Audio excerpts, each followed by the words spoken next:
अस्सलाम वालेकुम। ਸਿਆਣੇ ਕਹਿੰਦੇ ਆ ਵੀ ਸੱਪ ਵੀ 100 ਸਾਲ ਬਾਅਦ ਜਾ ਕੇ ਬੰਦਾ ਬਣ ਜਾਂਦਾ, ਪਰ ਇੱਥੇ ਕਈ ਬੰਦਿਆਂ ਵਿੱਚ ਬੰਦਿਆਂ ਵਾਲੀ ਗੱਲ ਹੈ ਨਹੀਂ ਵੀ ਬੰਦਾ ਨਾਮ ਆ ਸਾਸ ਦਾ, ਤੇ ਜੇ ਸਾਸ ਹੀ ਹੈ ਨਹੀਂ ਫਿਰ ਉਹ ਕਾਹਦਾ ਬੰਦਾ, ਫਿਰ ਸੱਪ ਹੀ ਹੈ। ਵੀ ਜੇ ਕਿਸੇ ਤਕੜੇ ਨਾਲ ਧੱਕਾ ਹੋਵੇ ਨਾ ਉਹ ਬੰਦਾ ਫਿਰ ਵੀ ਜਰ ਜਾਂਦਾ, ਤੇ ਜੇ ਕਿਸੇ ਮਾੜੇ ਨਾਲ ਧੱਕਾ ਹੋਵੇ ਤਾਂ ਉਹ ਕਿੱਡੀ ਦੁੱਖ ਵਾਲੀ ਗੱਲ ਹੈ। ਪਰ ਸਾਡੇ ਮੁਲਕ 'ਚ ਜਦੋਂ ਵੀ ਧੱਕਾ ਹੋਇਆ ਮਾੜੇ ਨਾਲ ਹੋਇਆ। ਕਿੱਦਾਂ ਵੀ ਸਾਡੀ ਨਾ ਸਰਕਾਰ ਇੱਥੇ ਬੇਵਾ ਔਰਤਾਂ ਨੂੰ, ਉਹਨਾਂ ਦੇ ਬੱਚਿਆਂ ਨੂੰ, ਯਤੀਮਾਂ ਨੂੰ ਪੈਸੇ ਦਿੰਦੀ ਮਹੀਨੇ ਦੇ 10,000। ਉਹ ਪੈਸੇ ਆਉਂਦੇ ਦੁਕਾਨਾਂ ਤੇ, ਜਿਨ੍ਹਾਂ ਦੁਕਾਨਾਂ ਤੇ ਮਸ਼ੀਨਾਂ, ਉਹ ਦੁਕਾਨਾਂ ਟਾਵੀਆਂ ਟਿਲੀਆਂ ਸ਼ਹਿਰਾਂ ਦੇ ਵਿੱਚ, ਉਹ ਬੀਬੀਆਂ ਪਿੰਡਾਂ ਦੇ ਵਿੱਚੋਂ ਜਾਂਦੀਆਂ ਕਿਰਾਇਆ ਪੱਠਾ ਲਾ ਕੇ, ਤੇ ਤੜਕੇ ਜਾਂਦੀਆਂ, ਸ਼ਾਮ ਹੋ ਜਾਂਦੀ, ਸ਼ਾਮ ਨੂੰ ਫਿਰ ਪਤਾ ਲੱਗਦਾ ਬੀਬੀ ਤੇਰੇ ਪੈਸੇ ਨਹੀਂ ਆਏ, ਸਵੇਰੇ ਆਈ। ਉਹ ਇੰਨੇ ਪੈਸੇ ਨਹੀਂ ਜਿੰਨੇ ਉਹ ਕਿਰਾਇਆ ਲੱਗ ਜਾਂਦਾ। ਵੀ ਸਰਕਾਰ ਕੋ ਬੰਦੋਬਸਤ ਕਰੇ, ਉਹ ਪੈਸੇ ਬੀਬੀਆਂ ਦੇ, ਉਹ ਬੇਵਾਂ ਦੇ, ਉਹ ਯਤੀਮਾਂ ਦੇ, ਉਹਨਾਂ ਦੇ ਘਰੇ ਪਹੁੰਚਣ, ਕੋਈ ਉਹਨਾਂ ਦੀ ਸਿਮ ਵਿੱਚ ਆ ਜਾਣ, ਕੋਈ ਇਦਾਂ ਦਾ ਬੰਦੋਬਸਤ ਹੋਵੇ ਵੀ ਇੱਜ਼ਤ ਦੇ ਨਾਲ ਉਹਨਾਂ ਨੂੰ ਨਾ ਧੱਕੇ ਖਾਣੇ ਪੈਣ।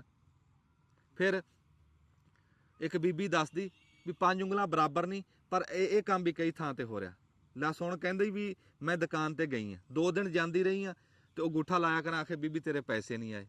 3 ਦਿਨ ਕਹਿੰਦਾ, ਆਖੇ 2000 ਰੁਪਈਆ ਦੇ, ਤੇਰੇ ਪੈਸੇ ਆ ਜਾਣਗੇ। ਕਹਿੰਦੀ ਮੈਂ ਉਹਨੂੰ ਕਿਹਾ ਵੀ ਰੱਖ ਲਾ, ਉਸੇ ਟਾਈਮ 8000 ਰੁਪਈਆ ਕੱਢ ਕੇ ਰੱਖਤਾ।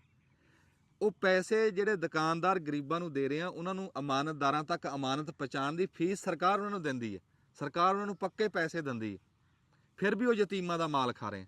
ਕੈਸੀ ਬੇਸ਼ਰਮੀ ਹੈ, ਕਿੱਧਰ ਗਈ ਉਹਨਾਂ ਦੀ ਇਨਸਾਨੀਅਤ, ਵੀ ਰੱਬ ਨੂੰ ਭੁੱਲ ਗਏ ਉਹ। ਫਿਰ ਅਗਲੀ ਸੁਣ, ਤੇਰੇ ਲੂੰ ਕੰਡੇ ਹੋ ਜਾਣਗੇ। ਇੱਕ ਬੀਬੀ ਦੱਸਦੀ ਵੀ 2000 ਉਹ ਦੁਕਾਨ ਵਾਲੇ ਨੂੰ ਕਟਾ ਕੇ ਆਈ ਹੈ, 2000 ਉਹਦੇ ਘਰੇ ਦੇ ਕੇ ਆਈ ਹੈ ਜਿਹਨੇ ਮੇਰਾ ਲਿਸਟ 'ਚ ਨਾਮ ਪਵਾਇਆ ਸੀ।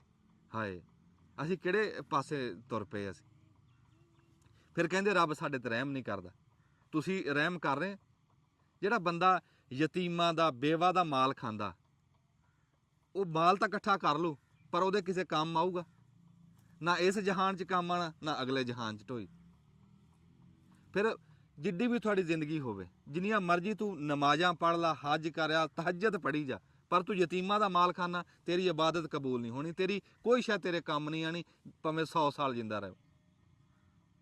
ਉਹ ਜਿੱਦਾਂ ਕੋਈ ਬੰਦਾ ਗਿਆ ਕਿਸੇ ਡਾਕਟਰ ਕੋ, ਉਹਨੂੰ ਕਹਿੰਦਾ ਜੀ ਕੋਈ ਇਹੋ ਜਿਹੀ ਦਵਾਈ ਦਿਓ ਵੀ ਮੈਂ 100 ਸਾਲ ਜੀਵਾਂ। ਡਾਕਟਰ ਸਿਆਣਾ ਸੀ, ਉਹ ਕਹਿੰਦਾ ਵੀ ਤੇਰੇ ਅੰਦਰ ਕੋਈ ਨੇਕੀ ਕਰਨ ਦਾ, ਕੋਈ ਕਿਸੇ ਦੇ ਕੰਮ ਆਉਣ ਦਾ ਕੋਈ ਅਹਿਸਾਸ ਹੋਵੇ, ਕੋਈ ਅੱਲਾ ਤੋਬਾ ਦਾ ਕੋਈ ਸ਼ੌਕ ਹੈ ਤੈਨੂੰ? ਉਹ ਕਹਿੰਦਾ ਜੀ ਇੱਦਾਂ ਦੀ ਗੱਲ ਤਾਂ ਕੋਈ ਨਹੀਂ। ਉਹ ਕਹਿੰਦਾ ਤੂੰ ਭਾਵੇਂ ਸਵੇਰੇ ਮਰ ਜਾ, ਤੂੰ ਜੀ ਕੇ ਕੀ ਕਰਨਾ।